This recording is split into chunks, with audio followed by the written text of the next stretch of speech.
आज सुनिए हिंदी के वरिष्ठ साहित्यकार जयशंकर की लिखी हुई कहानी रिश्ते। जयशंकर जी की अपनी एक विशिष्ट लेखन शैली है जिसे पाठक काफ़ी पसंद करते हैं। प्रस्तुत है उनकी कहानी मेरी ज़बानी। मैं हूँ सीमा सिंह। दिसंबर की दोपहर है। साल के आखिरी दिन। आकाश नीला, हवाओं में ठंडक है। बाहर निकले हुए लोग स्वेटर, कोट, मफलर पहने हुए। यहाँ से बंद पड़ चुकी एम्प्रेस मिल की चिमनी नज़र आती है। तीसरी मंजिल का कमरा, जहाँ मैं सप्ताह भर से अपने पति के साथ रह रही हूँ। अपने कस्बे से यहाँ बचपन से आती रही हूँ, पर पहली बार यहाँ इतने दिन ठहरना हुआ है। आलोक दा अस्पताल में भर्ती हैं। 3-4 महीनों से उनके फेफड़ों में तकलीफ़ बनी हुई है। 10-12 दिनों से सर्दी, खांसी, बुखार और अनिद्रा से परेशान बने हुए हैं। मुझे पता ही नहीं था। मैं अपने चेकअप के लिए आई थी।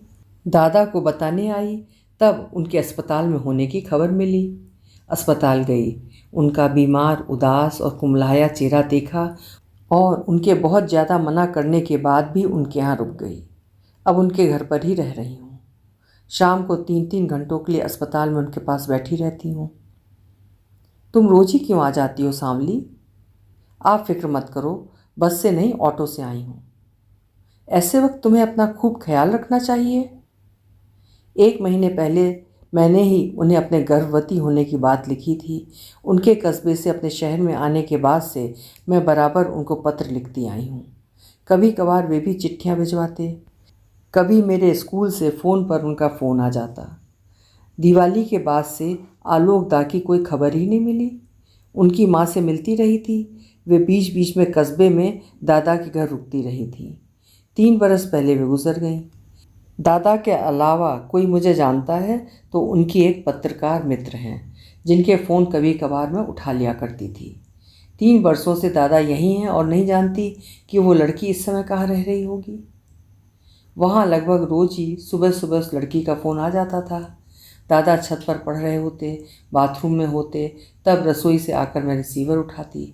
वो मुझे जानने पहचानने लगी थी। मुझसे भी मेरी पढ़ाई, मेरे परिवार और दादा की खबरें पूछ लिया करती थी। हंसा नाम था उसका। दादा के पास अंग्रेजी का जो अखबार आता उसमें कभी कभार उसका नाम छपा रहता। उन दिनों में आलोक दा की माँ अक्सर आ जाया करती थी। वे 45 के होने को आए थे और उनका विवाह नहीं हुआ था। माँ को उनका अकेला होना, खाने पीने के लिए मेरे भरोसे रहना, मेरा धीरे धीरे 19-20 की उम्र में जाते जाना, दादा का मेरे लिए अनुराग, मुझसे नौकरानी सा व्यवहार न किया जाना अखरता रहा था। वो कहती कुछ नहीं थी, मैं समझ जाती थी। उसे पता था कि सांवली के भरोसे उनका लड़का अच्छी तरह खा पी रहा है, साफ़ सुथरे कपड़े पहनता है, उसका बिछौना स्वच्छ रहता है और उसका कमरा, उसकी किताबें, उसकी एक एक चीज़ तरतीब के साथ रखी रहती है। सांवली सुबह शाम 1 घंटे के लिए ही आती, लेकिन उस 1 घंटे में ही वो खाना बनाने, साफ़ सफाई, रख रखाव के काम अच्छी तरह कर दिया करती थी। बाद में मैं स्कूल चली जाती थी और कुछ वर्षों के बाद कस्बाती कॉलेज में और उसके बाद के वर्षों में कस्बे से 25 किलोमीटर दूर के एक कॉलेज में। मैं 10 बजे की ट्रेन से जाती और दोपहर में लौट आती। दादा वहीं मिशनरी स्कूल में अंग्रेजी पढ़ाते और दोपहर के वक्त घर लौट आते। शाम में वे मुझे पढ़ाया करते थे। वे मुझे मेरी 8वीं कक्षा से पढ़ाते आए थे। उनसे मुलाकात से पहले मेरा पढ़ने में मन नहीं लगता था। मैं अपने बाबू के साथ जंगल में भटकती रहती। वे जंगल के चौकीदार थे। उस वक्त उस जंगल का शायद ही कोई पेड़ रहा होगा जिसे मैं नहीं जानती थी, शायद ही कोई ऐसा परिंदा जिसे मैं नहीं पहचानती थी। स्कूल में मेरा जरा सा भी मन नहीं लगता। अपनी क्लास में भी मुझे पेड़ों की सरसराहटें सुनाई देती, पक्षियों की चहचहाटें। मेरे स्कूल न जाने से, जंगल में आवारगी करने से और सबसे ज़्यादा मेरे 12-13 साल की लड़की हो जाने से मेरी माँ परेशान रहती और मेरे बाबू चिंता में। दोनों को ही समझ में नहीं आता था या आखिर मेरा क्या होगा। मेरा छोटा भाई मुझसे क्या सीखेगा? रिश्तेदारों के मन पर मेरे इस तरह से होने का क्या प्रभाव पड़ेगा? उन दिनों में ही आलोक दा ने हर वीकेंड में जंगल के डाक बंगले में अपना वक्त बिताना शुरू किया था। वे शनिवार की शाम में अपने कुछ कपड़ों, किताबों, अखबार, ट्रांजिस्टर, कैमरा, बायनाकुलर और कुछ दूसरी ज़रूरी चीज़ों को अपने बैग में रखकर डाक बंगले में आ जाते। हमारे घर से उनके खाने पीने की व्यवस्था हो जाती। पहले मेरे बाबू और माँ से उनकी मुलाकातें होती रही थीं, बातें होती रही थीं। फिर एक दिन मैं उनका नाश्ता लिए उनके डाक बंगले के कमरे में पहुंची थी। आलोक दा मेज के पास बैठे हुए पेंसिल से कुछ लिख रहे थे। मैंने दरवाज़ा खटखटाया और उन्होंने मुड़कर देखा था। तुम सांवली हो ना? मैंने हाँ में अपना सिर हिलाया था। उन्होंने भीतर आकर बैठने के लिए कहा। मेरे बारे में मुझसे ही कुछ कुछ बताने लगे कि मैं एक पेड़ से दूसरे पेड़ पर कितनी आसानी से कूद जाती हूँ। मैं कोयल की आवाज़ की नकल कर सकती हूँ। मुझे पतंग बनाना भी आता है और पतंग उड़ाना भी। ये सब मेरे बाबू ने उन्हें बताया था। वे बीच बीच में आलोक दा के पास आकर बैठ जाया करते थे। मेरे स्कूल न जाने, जंगल में भटकते रहने की शिकायतें भी किया करते थे। तुम्हें जंगल में अकेले घूमने से डर नहीं लगता? आलोक दा ने पूछा था। किसका डर? भूत प्रेत का। वे दिन में बाहर नहीं निकलते, पर शेर और चीता तो निकलते हैं। अब इस जंगल में सिर्फ पक्षी हैं और बंदर। तुम्हें कैसे मालूम? बाबू बताते हैं। मैं खुद भी घूमती रहती हूँ। क्या आपने पीछे का झरना देखा है? नहीं। मैं आपको बता सकती हूँ वो झरना। इस तरह मैं पहली बार अपनी 12 बरस की उम्र में आलोक दा को झरना दिखाने ले गई थी। झरने के आसपास पेड़ खड़े थे और चट्टानें भी। उनको वो सब बहुत अच्छा लगा था। उन्होंने वहाँ की कुछ तस्वीरें भी ली थीं। एक तस्वीर मेरी भी, मैं अपने लहंगे पोलके में चट्टान पर बैठी हुई अपनी 2 चोटियों को सामने लाते हुए। वो मेरे जीवन की पहली तस्वीर रही होगी जिसे अस्पताल, स्कूल के किसी काम से नहीं खींचा गया था। आज 13 साल हो गए और वो तस्वीर हमारे परिवार के एल्बम की शुरुआत में रखी हुई है। धीरे धीरे आलोक दा से मेरे परिवार का रिश्ता बढ़ता गया। उन्होंने पहले डाक बंगले में और बाद में अपने घर में मुझे पढ़ाना शुरू कर दिया। मैं भी स्कूल जाने लगी और उनके घर पर भी। जब माँ बीमार रहती तब दादा का खाना मैं ही बना देती। बाद के दिनों में उनके खाने पीने की, उनके घर की साफ़ सफाई की, उनके किताबों कपड़ों के रख रखाव की जिम्मेदारी मुझ पर ही आ गई थी। तुम्हें अपना ध्यान पढ़ाई में लगाना चाहिए। लगाती तो हूँ, आपका ध्यान भी तो मुझे ही रखना है। तुम्हारी माँ नहीं आना चाहती? उनकी तबीयत खराब रहने लगी है। मुझे स्कूल के लिए आना ही पड़ता है। ये ठीक है, तुम पढ़ती रहोगी तो मुझे बहुत अच्छा लगेगा, लेकिन मैं अपने काम के लिए किसी और को रखना चाह रहा हूँ। तब मैं यहाँ आऊँगी ही नहीं। क्यों? मैं चुप रही थी। मेरी आंखें डबडबाने लगी थीं। उस रोज़ आलोक दा ने पहली बार मेरे सिर पर हाथ फेरा था। मुझे देर तक समझाते रहे थे। मेरे पढ़ने में मेरी रुचि की तारीफ़ कर रहे थे। तुम मेरे इतने सारे काम करोगी तो पढ़ोगी कैसे? मुझे अच्छा लगता है। मैं पढ़ूंगी नहीं तो आप मुझे काम से निकाल देना। ऐसा नहीं कहते। ये बातचीत मेरे 6ठी में होने के वक्त हुई थी। दादा के यहाँ काम करते करते ही मैंने मैट्रिक किया, बीए पास किया और एमए भी। मेरा खुद का परिश्रम, दादा का प्रोत्साहन और परिश्रम भी रहा कि मैंने हर इम्तिहानों को अच्छी तरह पास किया था। एमए के बाद मैं कस्बे से थोड़ी दूर खड़े हुए एक दूसरे कस्बे में हिंदी पढ़ाने लगी। मेरा वहीं के एक स्कूल अध्यापक से विवाह हो गया। मेरे विवाह के 2 बरस पहले आलोक दा की माँ गुजर गईं और उन्होंने पहले अपनी नौकरी छोड़ी और बाद में वो कस्बा, जहाँ 20 वर्षों से भी ज़्यादा वक्त से मिशनरी के स्कूल में अंग्रेजी पढ़ाते रहे थे। कितनी सारी किताबें थी दादा के घर में। देश विदेश के लेखकों की अंग्रेजी और बंगला में तरह तरह के विषयों पर लिखी गई पुस्तकें। शाम को उनके ग्रामोफोन पर हिंदुस्तानी शास्त्रीय संगीत का कोई रिकॉर्ड चढ़ा होता या रविंद्र संगीत का। आपके पास हिंदी गानों का एक भी रिकॉर्ड नहीं है? तुम सुनोगी? मैं रेडियो पर तो सुनती हूँ। उसके बाद ही दादा शहर से सलील चौधरी, गीता दत्त, बेगम अख्तर और लता मंगेशकर के मीरा के भजनों के रिकॉर्ड्स ले आए थे। मैंने ग्रामोफोन पर रिकॉर्ड चढ़ाना उतारना सीख लिया था। कभी कभी मुझे सितार और सारंगी के रिकॉर्ड्स भी बहुत अच्छे लगते थे। तभी दादा ने मुझे पंडित रविशंकर के बारे में, अली अकबर खान के बारे में बताया था। मुझे मीरा के भजनों का रिकॉर्ड बहुत अच्छा लगता है, मैंने कहा था। और उसके बाद दादा ने मुझे मीराबाई के बारे में क्या क्या नहीं बताया था। वे कितना कुछ जानते थे, वे कितना कुछ जानना चाहते रहे थे। मैंने कभी उन्हें खाली नहीं देखा था, पढ़ते लिखते रहते या संगीत सुनते हुए। इनमें मन ना लगे तो सैर पर निकल जाते या कस्बे के पादरी के घर, जहाँ दोनों के बीच दुनिया जहान की बातचीत होती रहती। कभी कभार गिरजे के पड़ोस के पादरी के उस मकान में मैं भी चली जाती, जहाँ कटहल का पेड़ था और एक बड़े से पिंजरे में खरगोश और उनके बच्चे। पादरी के यहाँ अलग सा संगीत बजता रहता।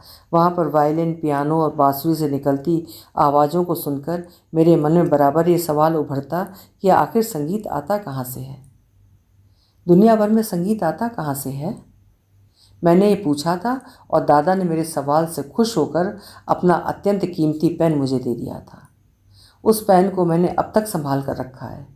टिन का एक बक्सा है मेरे पास, जिसमें वे सब चीज़ें हैं जो पिछले 12-13 वर्षों में मुझे दादा से मिलती रही हैं। मिट्टी के कुछ खिलौने, किताबें, डायरियाँ, pen, bookmarks, scarf, muffler, ribbon और दादा की लिखी गई चिट्ठियाँ। आलोक दा की माँ समझती थी कि वे मुझे कितना चाहते रहे थे, इसलिए उनके मन के बारे में कुछ जानने समझने के लिए वे मुझसे सवाल किया करती थी। क्या कहते हैं वो फ़ोन पर? वो सब मैं नहीं जानती, मैं कहती। कुछ तो अंदाज़ा लगा सकती हूँ। आपके शहर में रहती है, पत्रकार है, हंसा नाम है उसका। क्या भैया ने कभी कुछ कहा? अपनी दोस्त कहा करते हैं। लड़की और दोस्त? मैं चौंकी थी। कह रहे थे सांवली, तुम भी तो मेरी दोस्त ही हो। पागल है, मैंने ऐसा लड़का नहीं देखा। मैंने भी नहीं। हम दोनों हंसते रहे थे। उसके बाद हम देर देर तक आलोक दा की बात किया करते थे। उनकी माँ मुझे उनके बचपन के बारे में, उनके कॉलेज के दिनों के बारे में बताती रहती थी। उनके 4 भाई बहनों में शुरू से ही उनके अलग होने की ज़्यादातर बातें। कभी कुछ मांगता ही नहीं था। धीरे धीरे उसका कुछ कहना भी बंद होता चला गया। अब तो मुझसे भी कतराने लगा है। माँ कहती, आपको बहुत मानते हैं। क्या कहता है? माँ ने हमारे लिए बहुत ज़्यादा सहा है। उनकी माँ मुझसे ये सुनती और उनकी आंखें भर आती। देर तक मैं उनकी डबडबाती आंखों को देखती रहती, उनको पानी का गिलास देती, उनके लिए चाय या नींबू का शरबत तैयार करती। वे अपनी 40 की उम्र में विधवा हो जाने, गरीबी और मुश्किलों के बीच 4 बच्चों को पालने पोसने की अपनी करुण गाथा सुनाने लगती। वहाँ दुख खड़ा रहता, वहाँ गरीबी के बीच कांपती कपकपाती ममता खड़ी रहती थी। वहाँ आलोक दा का बचपन रहता, जिसमें वे मिशनरी के प्रेस में पार्ट टाइम काम कर रहे होते या सुबह के वक्त में होम्योपैथी के एक डॉक्टर के यहाँ काम करते हुए स्कूल कॉलेज जा रहे होते। मैं सोचती रहती कि दादा ने इतना कुछ देखा सहा है, इसीलिए भी वे मेरी छोटी छोटी तकलीफ़ों को, मेरी छोटी बड़ी परेशानियों को कितनी अच्छी तरह से समझते आए हैं। 50 के होने को आए हैं, लेकिन बिल्कुल सीधे साधे, भोले भाले। कोई भी उन्हें सरलता से छल सकता है। अस्पताल में ही नर्सें उनकी तरफ ज़्यादा ध्यान नहीं देती हैं। घर में जो नौकरानी काम करती थी, वो ज़्यादातर समय आलू की सब्ज़ी बना जाती। दिनों दिन तक दादा को हरी सब्ज़ी नसीब नहीं होती। दादा कुछ कहते नहीं और उनके दादा और भाभी को ऊपर आने जाने की फुर्सत नहीं मिलती। जब कभी दादा से रुपए मांगने होते हैं, तब उनके यहाँ कुछ दिनों का आना जाना शुरू हो जाता है। ये सब है। बुआ मुझसे कहती रही थी, बुआ रुपए बांटने के लिए मना भी करती हैं, लेकिन दादा किसकी सुनते हैं, दादा किसकी मानते हैं। मैं जब आई तब दादा बुखार में बड़बड़ा रहे थे। पानी का एक गिलास उल्टा हुआ था, तकिया गीला था, चश्मा टूटा हुआ। बुआ बता रही थी, मैं राधाबाई का इंतज़ार ही कर रहा था। वो आती और मैं दादा को खबर पहुंचा देता। ऐसा नहीं होता आलोक, मैं जब तक ना आती तो तुम शाम को भी डॉक्टर के पास नहीं जाते थे। आखिर बड़ा भाई है, उसका कोई फ़र्ज़ नहीं है। मैं सुनती रही थी। उनकी माँ इसीलिए ही अपने रहते रहते दादा की किसी भी तरह शादी करवाना चाह रही थी। बुआ ना बताती तब भी मुझे दादा के साथ बीत रही का कुछ अनुमान था। वे 20 से भी ज़्यादा बरसों के बाद अपने शहर लौटे थे। यहाँ आते ही रहे तो कौन सा लोगों से मिलते रहे थे। अपनी माँ के साथ समय गुजारते, अपनी विधवा बुआ के घर चले जाते। समय रहा तो किसी पब्लिक लाइब्रेरी में फुटपाथ पर लगी सेकंड हैंड किताबों की दुकान पर बिताया करते थे। वे हमेशा लोगों से डरते रहे। कहीं बहुत से लोग एकत्र नज़र आए तो उन्हें वे पिशाच नज़र आते थे। मैं जानती थी कि ऐसे कितने और कैसे कैसे पिशाच हैं जिनसे दादा डरा करते थे। स्कूल में कुछ अध्यापक, कुछ छात्र उनसे मिलने के लिए उत्सुक बने रहते थे, पर मुझसे इशारे में कहकर उन्हें अपने दरवाजे से लौट जाने में मजबूर कर दिया करते थे। क्या उनके भाई बहन उनके इस आयाम को नहीं जानते होंगे? उनके कतराते रहने का एक कारण ये भी हो सकता है। अपने ऐसे स्वभाव को वे स्वीकार भी किया करते थे और इसके लिए शर्मिंदगी भी महसूस किया करते थे। उनको पता था कि ना उनकी ज़्यादा लोगों में दिलचस्पी बनी रह सकती है और ना ही ज़्यादा लोग उनमें दिलचस्पी रखते हैं। अपने स्वभाव के इस आयाम पर वे मुझे भी काफ़ी कुछ बताते रहे थे। तुम्हें याद है सांवली, कभी हंसा मुझे रोज़ ही फ़ोन किया करती थी। अब नहीं करती? मैं उत्सुक हो जाती। नहीं। क्यों? उसको लगता रहता था कि मैं उसको सुन नहीं रहा हूँ, जबकि मैं उसकी एक एक बात को ध्यान से सुना करता था। वो तो यहीं रहती है ना? यहीं रहती है, पर 3 वर्षों से हमारी मुलाकात नहीं हुई। उसको आपकी बीमारी का पता है? मैं नहीं जानता। आप कहें तो उनको फ़ोन कर सकती हूँ, मेरे पास भी उनका नंबर है। वो समझ जाएगी कि तुम मेरी खातिर कर रही हो। इससे क्या फ़र्क पड़ता है? मैं अपनी खुददारी बचाना चाहता हूँ। ये भी मैं जानती हूँ, कोई उनके पास दया से आए, कोई उन्हें दयनीय समझे, किसी को उन पर तरसना पड़े, ये सब उन्हें पसंद नहीं था। सीधे हाथ में चोट लगी तो उल्टे हाथ से ही सही, पर अपने काम उनको खुद करते ही देखा था। अभी अभी की बात है, वार्ड में एक नर्स आई और वहाँ ड्यूटी कर रही नर्स से कहा कि वे बेचारे अकेले ही पड़े रहते हैं, क्या यहाँ इनका कोई नहीं है? दादा को उनका ये कहना अच्छा नहीं लगा था। वो नर्स सहज रूप से अपनी सहानुभूति व्यक्त कर रही थी। जब मैं वार्ड में पहुंची तो मुझे सबसे पहले उस नर्स के पास भिजवाया और उनसे कहना चाहा कि उनके पास कोई आता है, उसे अपने काम से काम रखना चाहिए। लोग दूसरों की ज़िंदगी में इतनी दिलचस्पी क्यों लेते हैं? दादा ने मेरे लौटने पर कहा था। उसने माफ़ी मांगी है। ठीक ही किया। वो सचमुच की चिंता जता रही थी। मैं जानता हूँ, पर मुझे ये सब अच्छा नहीं लगता। तब मेरे मन में आया था कि उनसे कहूँ कि ये संसार किसको बहुत अच्छा लगता है, कौन इससे लिपट कर रहना चाहता है, पर रहते तो सभी संसार में ही हैं। हमारा जीना मरना यहीं होता रहता है, उन लोगों के बीच में ही जिनसे हम प्यार भी करते हैं और नफ़रत भी करते हैं, जिनके साथ हमें कभी अच्छा भी लगता है और कभी बुरा भी। दुनिया सदियों से ऐसी ही रहती आई है। दुनिया में अपना मन लगाना होता है। सभी लोग दुनिया में अपना मन लगाने की कोशिश करते रहते हैं। यही हमारे बस में है, यही हमारी दुनिया है। उस वक्त मेरे मन में न जाने क्या क्या कितना कुछ आता रहा था, पर कहा मैंने कुछ और ही, जिसे सुनकर दादा का मन आहत ही हुआ होगा। बुआ बैठी हुई हैं, शायद सुन भी रही होंगी। आराम कुर्सी पर लेटे हुए होने से बुआ का चेहरा नज़र नहीं आ रहा था। मैं कुछ दिन आपके पास ही रहूँगी। क्यों? दादा ने कहा था। मैं वार्ड की खिड़की के उड़ते हुए पर्दे को ठीक करने के लिए उठ गई। उनको एक टैबलेट देनी थी, बाद में वो कॉफ़ी जिसे बुआ घर से ले आई थी। मैंने टैबलेट के बाद पानी का प्याला उन तक बढ़ाया तो उन्होंने कहा, तुम यहाँ क्यों रुकना चाह रही हो? क्या आपको अच्छा नहीं लगेगा? तुम्हें अपनी देखभाल करनी चाहिए। वो मैं कर रही हूँ। निरंजन से पूछ लिया है? यहाँ से लौटकर बता दूँगी। कम से कम आपके अस्पताल में रहने तक रुकना चाह रही हूँ। मुझे ज़रूरी नहीं लगता, इलाज चल ही रहा है। बुआ आती रहती हैं, घर के दूसरे लोग भी आ जाते हैं। इस झूठ को कहते कहते वे भी अपने झूठ को देख ही रहे थे। आपको बुरा लगता हो तब मैं नहीं रुकूंगी। मेरा मन जाने की इजाज़त नहीं दे रहा है। तुमने मेरे लिए बहुत किया है सांवली, पहले का ही तुम्हारा कर्ज चुकाया नहीं है। कह रही है तो रहने दे, तेरे लिए ठीक है। जानती है कि तुझे क्या खाना है और क्या नहीं खाना है। हमारे घर के लोगों को तो तू जान चुका है, मैं भी जान गई हूँ। ये लड़की पराई होकर भी, बुआ कह रही थी। बुआ, दादा ने टोका था। सांवली को भी सब समझ में आ रहा है, वो कोई बच्ची नहीं है। तुम्हारी बहन महीने भर में एक दिन आई थी। तुम लोग अस्पताल में ये सब कह रहे हो, लोग क्या सोचेंगे? दादा कह रहे थे। मुझे लगा कि अस्पताल में ही कौन लोग होंगे जो अपने अपने रिश्तों से, अपने रिश्तेदारों के व्यवहारों से दुखी नहीं रहे होंगे।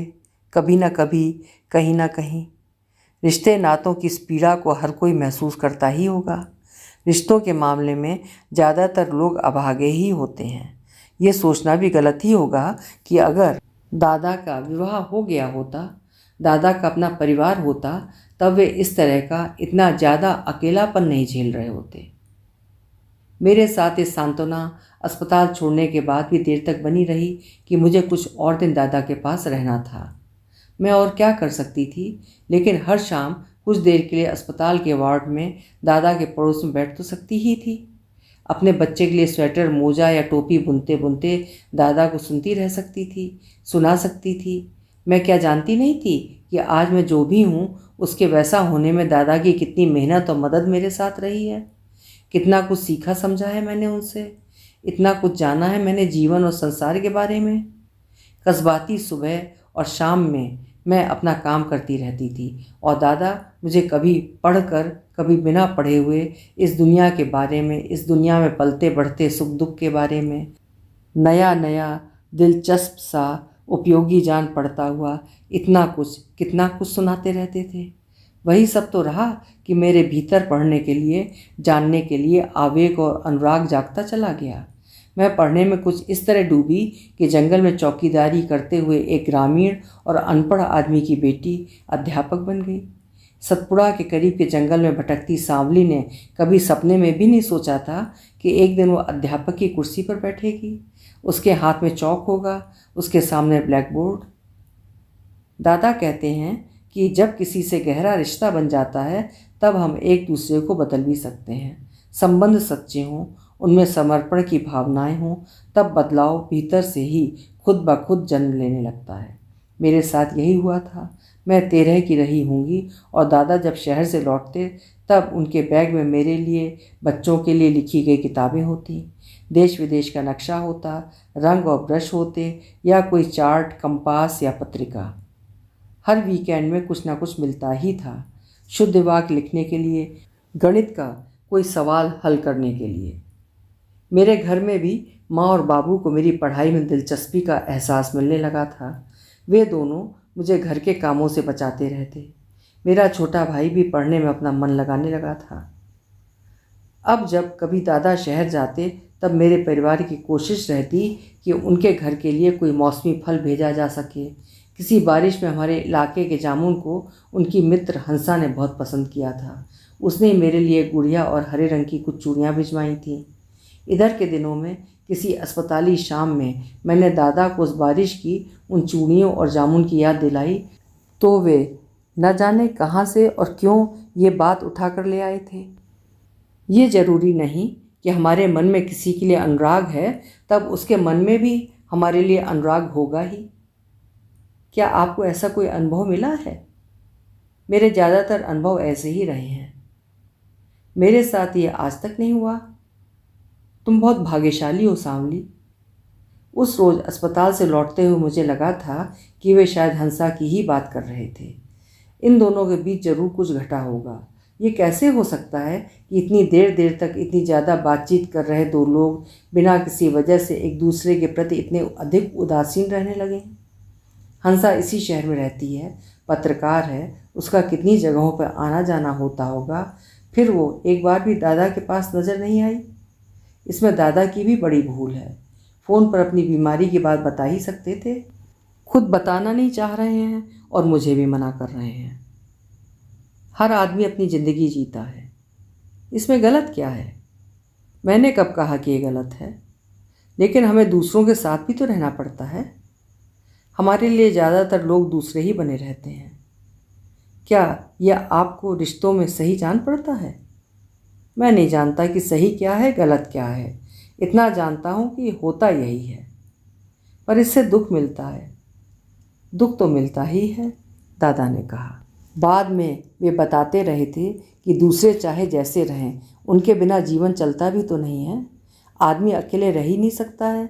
अगर अकेला रहता भी है तब अकेले होने का अफसोस लिए हुए। वे बुआ की बताने लगे थे।